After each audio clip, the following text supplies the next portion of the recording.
گال کر کے دیکھا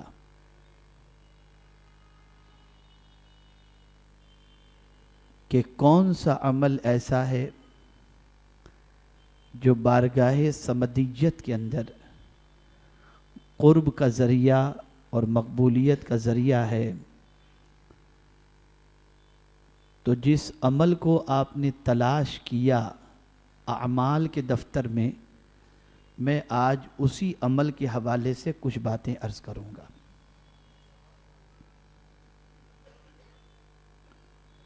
میرے پیارے آقا صلی اللہ تعالی علیہ وسلم کے پیارے دیوانوں سیدنا غوث الثقلین قطب ربانی محبوب حقانی میرا شاہ شیخ سیدنا سید عبد القادر جیلانی رضی اللہ تعالیٰ عنہ ہوں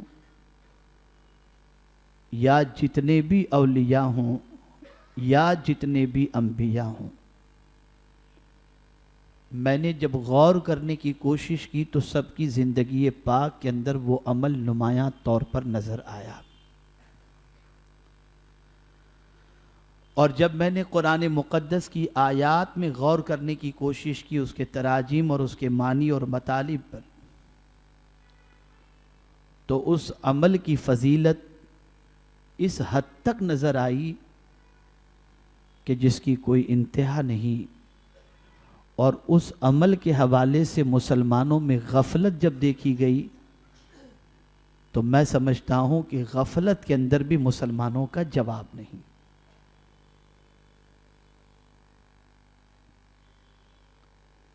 میرے پیارے آقا صلی اللہ تعالی علیہ وسلم کے پیارے دیوانوں، وہ عمل کون سا ہے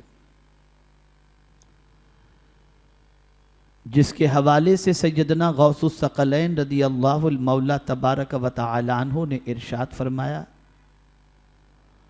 اور قرآن مقدس کی آیات بھی اس سے متعلق ارشاد فرماتی ہیں، اور رسول اعظم صلی اللہ علیہ وسلم نے بھی صحابہ سے فرمایا۔ جب حضرت سلمان فارسی رضی اللہ تعالی عنہ داخل اسلام ہوئے تو میرے آقا صلی اللہ علیہ وسلم سے عرض کرتے ہیں، یا رسول اللہ صلی اللہ علیہ وسلم، مجھے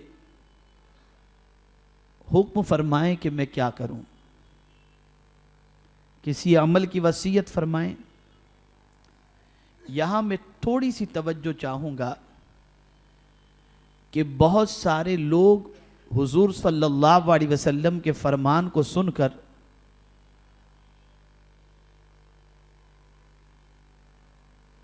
اپنی عقل چلاتے ہیں، ارے یار آج کے دور میں پتہ نہیں یہ کر سکیں گے، عجیب عجیب دماغ چلاتے ہیں لوگ۔ لیکن صحابہ کرام علیہم الرضوان کا مزاج یہ تھا، بات حضور کی ہے، پھر عقل نہیں سمجھ میں آئے تو بھی کرو، نہ سمجھ میں آئے تو بھی کرو۔ اور یہ محبت کا سب سے بڑا ثبوت ہے۔ تو حضرت سلمان فارسی رضی اللہ تعالیٰ عنہ جب مسلمان ہوئے تو عرض کرتے ہیں، یا رسول اللہ صلی اللہ علیہ وسلم، مجھے عمل کی وصیت فرمائیں۔ سرکار نے دو وصیت فرمائی، غور سے سنیے گا۔ ارشاد فرماتے، اطعموا الطعام وافشوا السلام او کما قال، سرکار نے فرمایا بھوکوں کو کھانا کھلاؤ اور سلام کو پھیلاؤ۔ حضور نے یہ دو عمل بتائے، بھوکوں کو کھانا کھلاؤ اور سلام کو پھیلاؤ۔ میرے پیارے آقا صلی اللہ تعالی علیہ وسلم کے پیارے دیوانوں، یہاں کھلانے کا حکم حضرت سلمان فارسی رضی اللہ تعالیٰ عنہ کو رب قدیر جل آقا کریم صلی اللہ علیہ وسلم نے عطا فرمایا۔ بھوکوں کو کھانا کھلانا یہ معمولی عمل نہیں ہے، یہ اتنا بڑا عمل ہے کہ حضرت ابراہیم علی نبینا علیہ السلام نے اپنی زندگی میں کبھی اکیلے کھانا کھایا ہی نہیں، بلکہ آپ کی عادت کریمہ تھی کہ انتظار کرتے تھے کہ کوئی مل جائے، جب کوئی ملتا اسے اپنے ساتھ دسترخوان پر بٹھاتے اور اس کے ساتھ کھانا تناول فرمایا کرتے۔ بڑی پیاری بات عرض کر رہا ہوں. ایک روز کوئی نہ ملا, چوراہے پر کھڑے ہو گئے, ایک شخص نکلا, آپ نے اس کا ہاتھ پکڑا, کہا چلو میرے ساتھ کھانا کھا لو. کھانے کے لیے وہ پہنچا. حضرت ابراہیم علیہ السلام نے دسترخوان پر کھانا لگا دیا. اس شخص نے جیسے ہی کھانے میں ہاتھ ڈالا تو حضرت ابراہیم علیہ السلام نے اس کا ہاتھ پکڑ لیا اور ارشاد فرمایا, پہلے اللہ کا نام لو پھر کھانے میں ہاتھ ڈالو.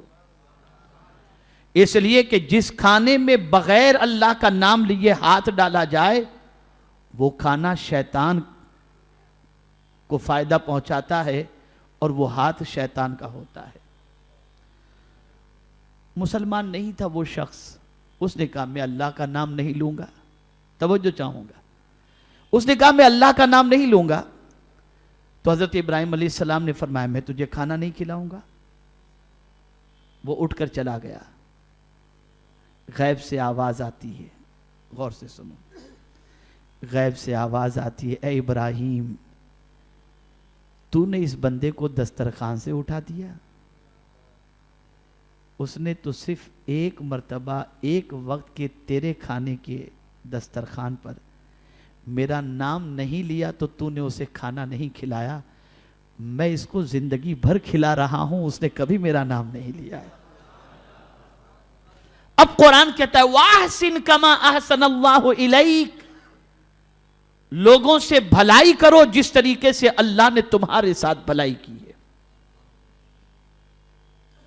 تو یاد رکھیں, بھوکا کسی بھی مذہب کا ہو, نقطہ ذہن میں رکھیں, بھوکا کسی بھی مذہب کا ہو اس کے کھلانے پر اللہ اجر عطا فرماتا ہے. بخاری شریف کی حدیث ہے, ایک عورت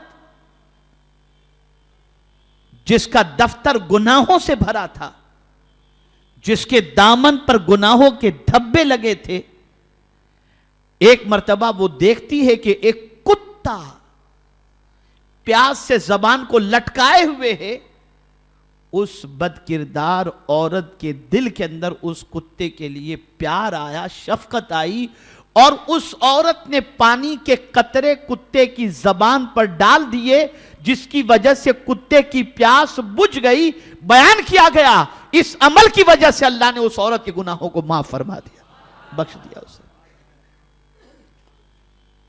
بھوکوں کو کھانا کھلانا. سیدنا غوث پاک رضی اللہ المولا تبارک و تعالی عنہ فرماتے ہیں, وہ عمل سن لو.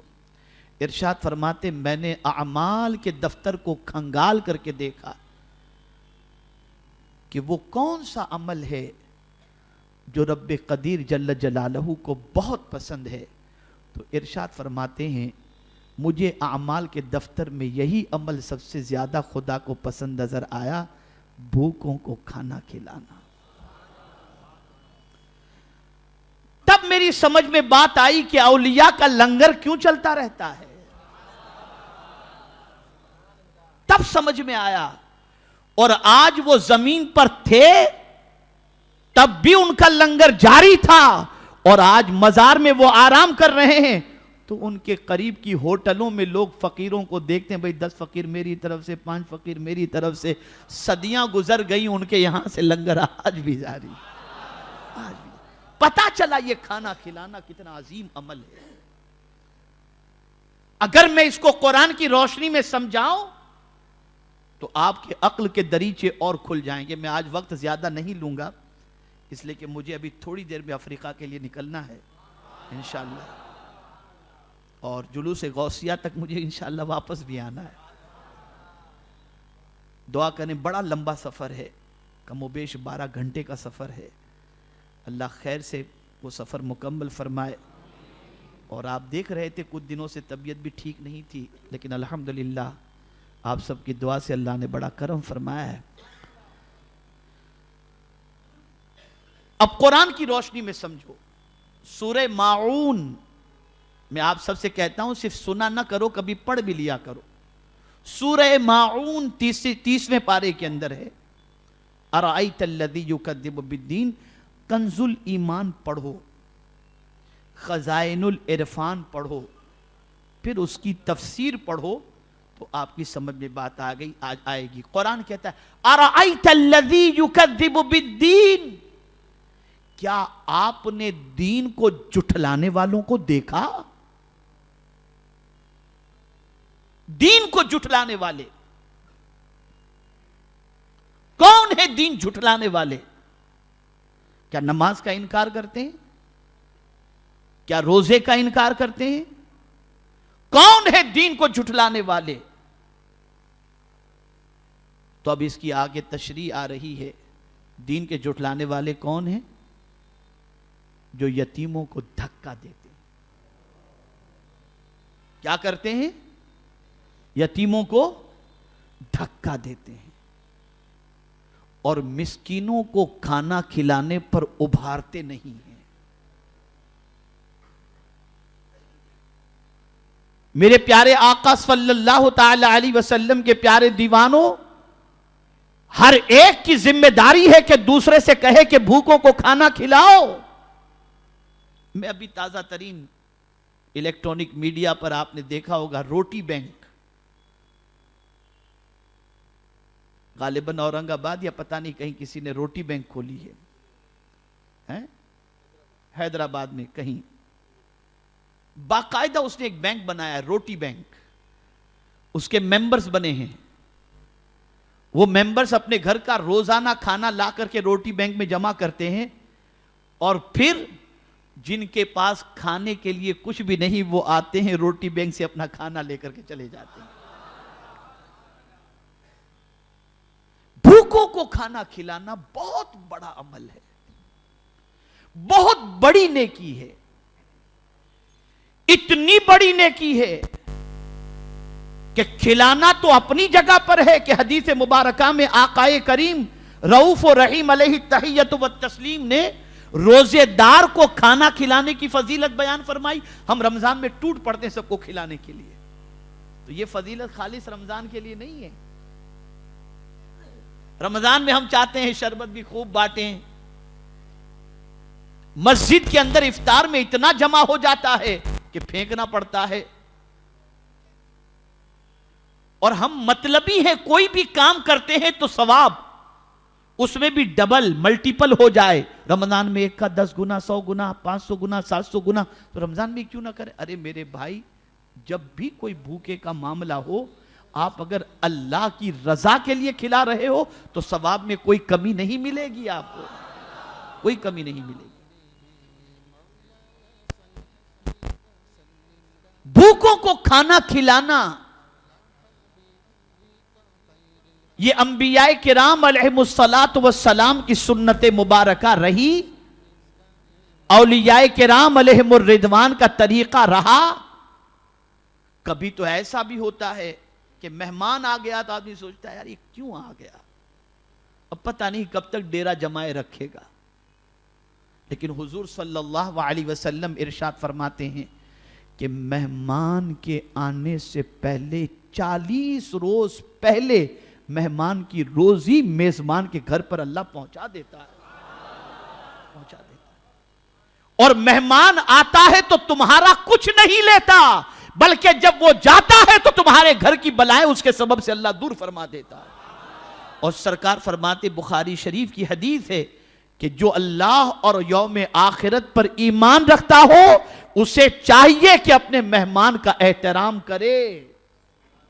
خوش نصیب ہے وہ شخص جس کے یہاں مہمان آتے ہوں، مہمان آتے ہیں۔ اب آئیے ایک آیت سمجھا دوں۔ کھلانے کی فضیلت تو آپ کو معلوم ہے کہ بھوکے کو کھانا کھلانا کتنی دعائیں، اور یاد رکھیں یہاں ایک اور بات، بڑی شادیاں ہو رہی ہیں، میں نے ساتھیوں سے کہا، آج بھی کہا میں نے، ابھی میٹنگ، ابھی ایک بیان ابھی 9 سے 10 ڈونگری پر کر کے آ رہا ہوں، پھر میٹنگ کے بعد یہاں صبح 6 میٹنگیں بھروچ میں ہم نے کی، ایک نہیں 6 میٹنگ، رات کو پھر وہاں بیان۔ تو یہ سب تو میں نے ساتھیوں کو بتایا، میں نے کہا شادیوں کا سیزن چل رہا ہے، سب مصروف ہیں، ہمارے پاس بھی کارڈ کے انبار لگے ہیں، کہاں جائیں کہاں نہ جائیں۔ لیکن ایک بات بتاؤں، 2200 کی ڈش، 1000 کی ڈش، 800 کی ڈش، اور بعض شادیوں میں تو لوگ یہ کہتے ہیں بھیا ذرا سنبھل کر کے دعوت دینا، ذرا کوٹ پینٹ والے اور صحیح آدمی، کسی کوئی غریب اندر سے گھس نہ آ جائے. یہ پوزیشن چل رہی ہے. اب سنو حضور کیا فرماتے ہیں. میرے آقا صلی اللہ تعالی علیہ وسلم نے فرمایا وہ دعوت سب سے بری جو ولیمے کی ہو، اور جس ولیمے میں غریب کو نہ بلایا جائے. سرکار نے اس کو بری دعوت فرمائی، برا کھانا فرمایا. ولیمے میں سرکار صلی اللہ علیہ وسلم نے غریبوں کو نہ بلانے والوں کے لیے یہ بات ارشاد فرمائی کہ وہ دعوت بری دعوت ہے. اس لیے کہ جس امیر کو تم نے بلایا وہ تو اتنا کیپیبل ہے کہ تمہاری 800 کی ڈش کیا وہ تنہا کسی ہوٹل میں جا کر 8000 کا کھانا کھا لے گا، لیکن تمہاری یہ قیمتی ڈش غریب کو کہاں سے نصیب ہوگی. اگر تم نے غریب کو بلا لیا تو مالدار کھا کر تو برائی بھی کرے گا، اتنا قرضہ ہے پھر بھی دیکھو دعوت کیسی کر رہا ہے، اس کا اتنا پیسہ نکلتا ہے پھر بھی پیسے کتنے اڑا رہا ہے.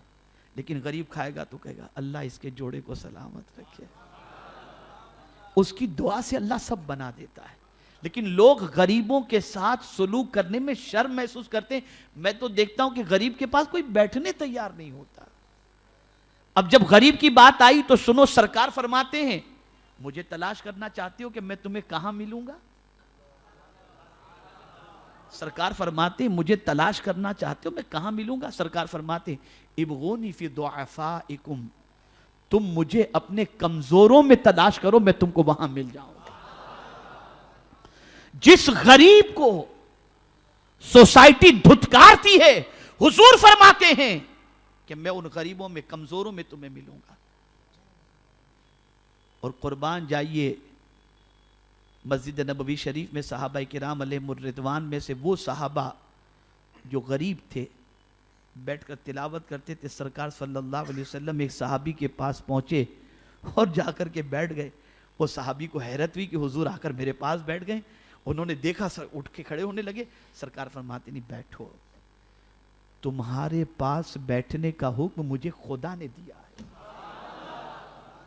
تو غریب کے پاس بیٹھنا نبی کی سنت ہے، آقا کریم صلی اللہ علیہ وسلم کی سنت ہے. تو عرض یہ کر رہا تھا بھوکوں کو کھانا کھلاؤ. حضرت امام زین العابدین رضی اللہ تعالیٰ عنہ کا جب وصال ہوا اور آپ کو جب غسل دیا گیا تو آپ کی پشت پر گونی کے نشان تھے. گونی جو آتی ہے نا اس کے نشان، جب آدمی اٹھاتا ہے تو گونی کے نشان پڑ جاتے ہیں. گھر والوں کو حیرت ہوئی کہ پیٹھ پر گونی کے نشان، سمجھ نہیں پائے کوئی. کچھ دنوں کے بعد کچھ غریب کچھ بھوکے وہ آئے حضرت امام زین العابدین رضی اللہ تعالیٰ عنہ کے گھر. تو حضرت امام زین العابدین علیہ الرحمہ کا وصال ہو چکا تھا رضی اللہ تعالیٰ عنہ کا. گھر والوں سے انہوں نے کہا اے اہل بیت، ہمارے گھر میں چولہا نہیں جل رہا، ہمارے لیے کچھ انتظام کر دو. اس لیے کہ آج سے پہلے کبھی آپ کے دروازے پر ہم مانگنے اس لیے نہیں آئے کہ کوئی پتہ نہیں کون اللہ کا بندہ ہوتا جسے خبر تھی کہ ہمارے گھر میں اناج کی قلت ہے. تو جب اناج کی قلت ہوتی ہمارے دروازے پر ہم دیکھتے کہ کوئی گونی رکھ کر کے چلا جاتا تھا، جس کی وجہ سے ہماری بھوک مٹ جایا کرتی تھی اور ہمارا انتظام ہو جاتا تھا. لیکن کچھ دنوں سے اب ہمارے گھر کے دروازے پر کوئی اناج نہیں پہنچا رہا. تب سب کی آنکھ کھل گئی اور سب سمجھ گئے کہ ان غریبوں کے گھر پہ اناج پہنچانے والا کوئی اور نہیں تھا. رات کی تاریکی میں امام حسین کے لخت جگر اپنے کاندھے پر گونی لے کر غریبوں کے گھر تک پہنچا دیا کرتے. یہ کب سیکھیں گے ہم؟ یہ کب سیکھیں گے؟ کھانا ہی سیکھیں گے یا کھلانا بھی سیکھیں گے؟ کھلاتے وہ ہیں جو ہمیں پسند نہیں اور کھاتے وہ ہیں جو سب سے قیمتی ہو. اور پھر ہم یہ سمجھتے ہیں کہ ہم نے نیکی کر لی.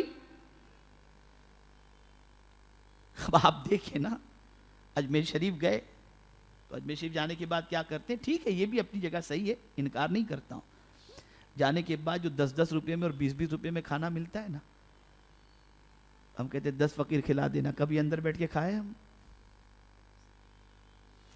ہم ڈھونڈتے ہیں بڑی ہوٹل، کھلاتے ہیں وہ جو ہم نہیں کھاتے، اور ہم یہ سمجھتے ہیں نیکی کما لی ہم نے، اجر ملے گا بھوکے کے پیٹ بھر جانے کا، اجر ملے گا، لیکن مزے کی بات تو وہ ہے کہ جو اپنے کو پسند ہو وہ غریبوں کو کھلاؤ، یہ کمال کی بات ہے، یہ کمال کی بات ہے۔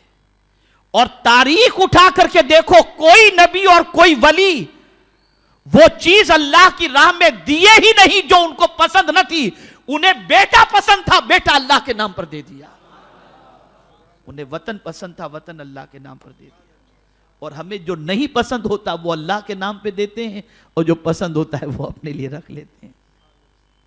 سوچ بدلو، فکر بدلو۔ اب یہ آخری بات، یہ آیت آپ سماعت فرما لیں، قیامت کے دن میں آج سے آپ کو یہ نصیحت کرتا ہوں، اس پر عمل کیجئے گا، آپ کریں گے نا انشاءاللہ؟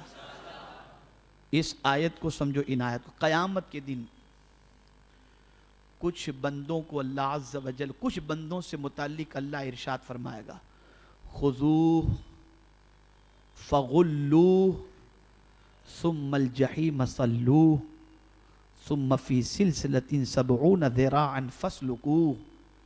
قیامت میں فرشتوں سے رب فرمائے گا پکڑ لو اسے، بندے کے بارے میں فرمائے گا پکڑ لو اسے، اور اس کے پیروں میں 70 گز لمبی لوہے کی زنجیر ڈال دو، یہ رب فرمائے گا۔ جب اس بندے کے حوالے سے رب سے دریافت کیا جائے گا، مولا ان کا جرم کیا، کس جرم کے عوض کے اندر 70 گز لوہے کی زنجیر ان کے پیروں میں ڈالنے کا تو نے فرمایا اور پکڑنے کا حکم دیا؟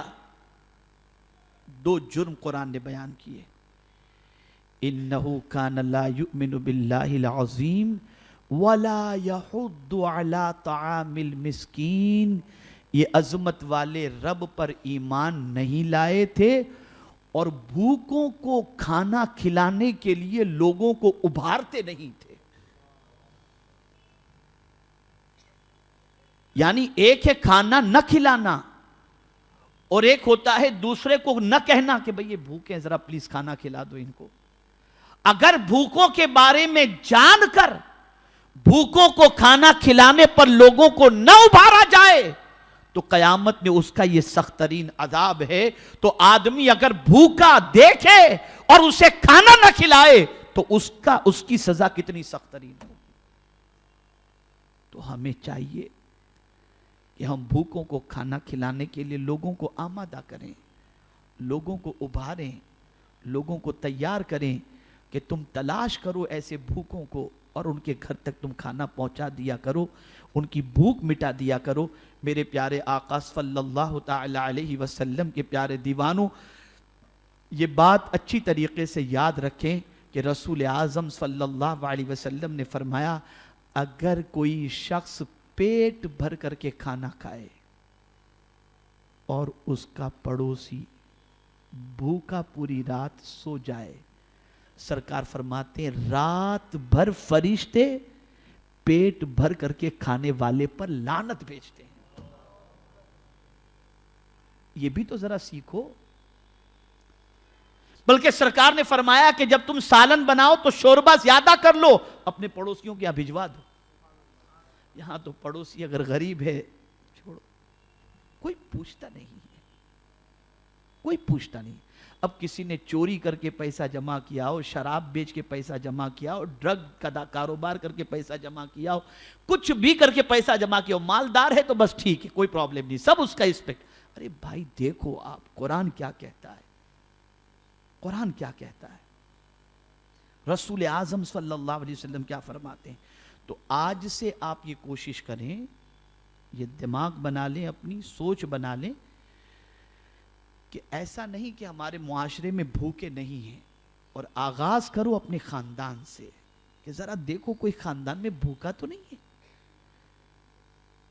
اور کیوں دو احسان جتانے نہیں, مولا بس تو راضی ہو جا, اس کی رضا کے لیے, اس کی خوشی کے لیے. جب یہ کرو گے تو میرے پیارے آقا صلی اللہ علیہ وسلم کے پیارے دیوانوں, اللہ راضی ہوگا, اس کے رسول صلی اللہ علیہ وسلم راضی ہوں گے. سیدنا غوث الثقلین قطب ربانی محبوب حقانی میرا شاہ شیخ سیدنا سید عبد القادر جیلانی رضی اللہ تعالیٰ عنہ کی اگر میں کرامتیں بیان کروں تو آپ سر کے بالوں سے لے کر پیر کے ناخن تک سراپا کرامت تھے, اور آپ کی ایک ایک ادا کرامت تھی. لیکن ان کی کرامتوں کو سن کر آپ کے علم میں کوئی جو ہے اضافہ نہیں ہوگا. ان کی عظمت یقیناً غلامان غوث کے دل کے اندر ہے. ان کی تعلیمات پر عمل کرو گے تو وہ بھی راضی ہوں گے اور مصطفیٰ پیارے صلی اللہ علیہ وسلم بھی راضی ہو جائیں گے. تو آج سے ایک ذہن بناؤ, ایک مائنڈ بناؤ, ڈھونڈو, کم نہیں ہوگا. غوث پاک فرماتی اعمال کے دفتر کو میں نے کھنگال کر کے دیکھا. کھنگالنے کی بات آتی ہے, اب کھنگالنا بھی کیسا کھنگالے ہوں گے وہ. حالانکہ 40 سال تک عشاء کے وضو سے فجر کی نماز انہوں نے ادا فرمائی. عالم بیداری میں حضور کو دیکھ لیا کرتے تھے. بلکہ غوث پاک فرماتے ہیں اگر قدرت مجھے پوری دنیا کی دولت عطا فرما دے, کیا فرماتے ہیں, قدرت اگر مجھے پوری دنیا کی دولت عطا فرما دے تو میں سب غریبوں کے اندر تقسیم کر دوں. اور عادت تھی غوث پاک کی. میں ایک واقعہ عرض کر کے اپنی گفتگو ختم کرتا ہوں. ایک شہر میں جانا تھا غوث پاک, ایک علاقے میں بڑے بڑے مالداروں نے حضرت ہمارے یہاں, حضرت ہمارے یہاں, حضرت ہمارے یہاں. حضرت نے اپنے خادم سے فرمایا کہ ایسا گھر تلاش کرو جو گھر سب سے زیادہ شہر کے غریب کا گھر ہو, میں اس کے گھر رکوں گا. اس کے گھر شہر میں ڈھونڈا گیا, جو غریب کا گھر تھا مل گیا. اس سے کہا گیا غوث پاک تیرے گھر رکنا چاہتے. ارے اس کی تو خوشی کی انتہا نہیں. غوث پاک اور میرے گھر. غوث پاک رضی اللہ تعالیٰ عنہ تشریف لے گئے. اس کے گھر آپ نے قیام فرمایا. جب آپ نے قیام کیا تو اب لوگوں کا تانتا بن گیا ملنے کے لیے. مالدار سب کے سب ٹوٹ پڑے. جو آتا غوث پاک کو نذرانہ دیتا. نذرانہ بے پناہ نذرانہ غوث پاک کو پیش کیا گیا. اور یہ یاد رکھیں کہ نذرانہ دینا لینا دونوں میرے آقا صلی اللہ علیہ وسلم کی سنت مبارکہ ہے. حضور فرماتے ہیں تحفہ دو, تحفہ لو, اس سے محبت بڑھتی ہے. یہ حضور کا فرمان ہے. تو غوث پاک نے وصول کیا. لوگ دیتے تھے, آپ قبول فرماتے تھے. لوگ دیتے تھے, آپ قبول فرماتے تھے. بہت جمع ہو گیا.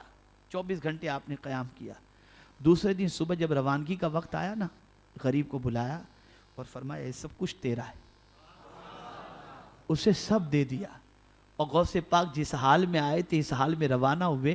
راوی بیان کرتے ہیں شہر کا سب سے غریب وہ شخص 24 گھنٹے پہلے تھا, اور غوث پاک کے قدم کی برکت سے شہر کا سب سے بڑا مالدار وہ بن گیا.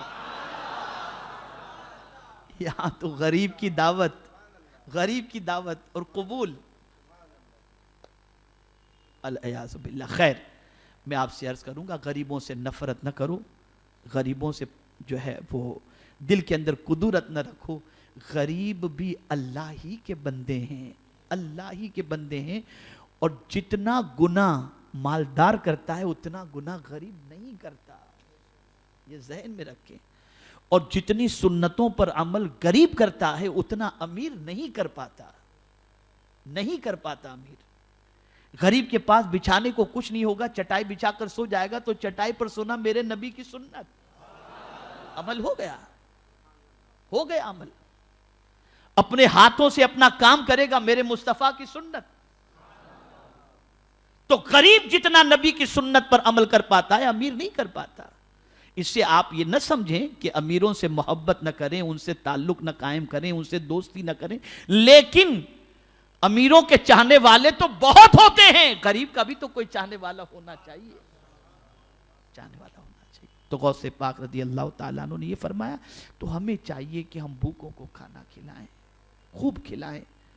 اور کھلائیں تو صرف یہ سوچ کر کے کھلائیں مولا تیرا دیا ہوا تیرے بندوں کو دے رہے ہیں، بس تو قبول فرما لے تو تیرا احسان۔ اور ہاں اس میں بھی خیال رکھا جائے، کچھ پیشاور ہوتے ہیں، پروفیشنل ہوتے ہیں، تو اس سے پرہیز کیا جائے۔ اور سوسائٹی میں ایسے غریب نہیں ہیں، ایسا نہیں، بہت غریب ایسے ہیں جو بیچارے کچھ نہ مانگ پاتے ہیں، نہ کھا پاتے ہیں، نہ چل پاتے ہیں، نہ اپنی زندگی گزار پاتے ہیں۔ تلاش کرو اور ان کو کھانا پہنچاؤ۔ ایسا نہیں کہ اب ہمارے یہاں کھانا بچ گیا تو ان کے یہاں بھجوا دو، ان کے لیے اسپیشل بناؤ، ان کو کھلاؤ، ان کو پہنچاؤ، کہ یہ ساری چیزیں وہ ہیں کہ ان کی دعا سے اللہ مصیبتوں کو ٹال دیا۔